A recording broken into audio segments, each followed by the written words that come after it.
కరెక్ట్‌గా మా ఇంటి గుమ్మానికి ఎదురుగా ఇలాగ మామిడి మండలైతే వాలి ఉంటాయి.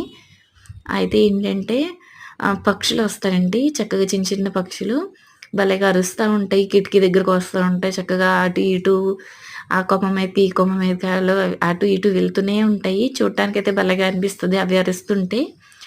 పొద్దున్నే అయితే అసలు ఎన్నొస్తాయో అరుస్తూనే ఉంటాయి. చాలా బాగా అనిపిస్తది పొద్దున్న ఆ చిలకల సౌండ్‌లు వింటుంటే. అయితే ఏంటంటే అలా వచ్చి వెళ్ళిపోతా ఉంటాయి గదా! ఇంకొంచెం దగ్గరగా చూడడానికేంటంటే మేము అవి వెనకాల వేలాడుతూ ఉన్నాయి కదా! 2 అయితే బుక్ చేసాము ఆన్‌లైన్‌లో. అవి కడితే ఏంటంటే ఇంకొంచెం దగ్గరగా కనిపిస్తాయి. మనకి ఇంట్లో నుంచి చూస్తా ఉంటే ఏంటంటే మాకు కరెక్ట్‌గా గుమ్మానికి ఎదురుగా ఉంటుంది అది కూడా. చూడ్డానికి భలే కనిపిస్తది. ఇంకోటేంటంటే ఈ వేసవికాలంలో చక్కగా బయట అలాగా మంచం వేసుకొని కూర్చుంటే భలే చల్లగా అనిపిస్తది.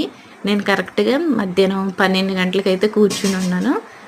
అంత ఎండలో కూడా భలేగా చల్లగా బావుంటుంది. చక్కగా ఎనకాల ఏంటో పిచ్చుకలు అరుస్తా ఉంటాయి. చల్లటి గాలేస్తూ భలేగా అనిపిస్తది.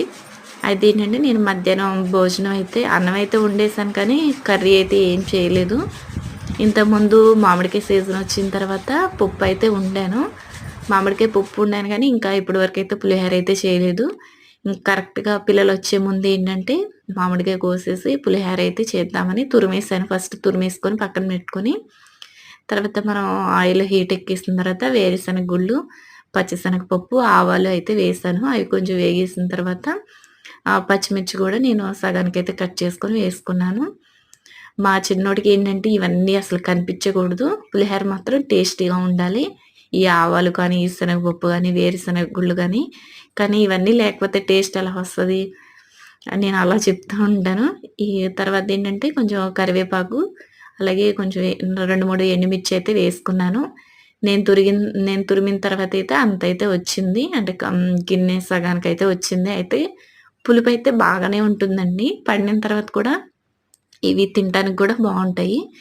తర్వాతేంటంటే రుచికి సరిపడా ఉప్పయితే వేశాను.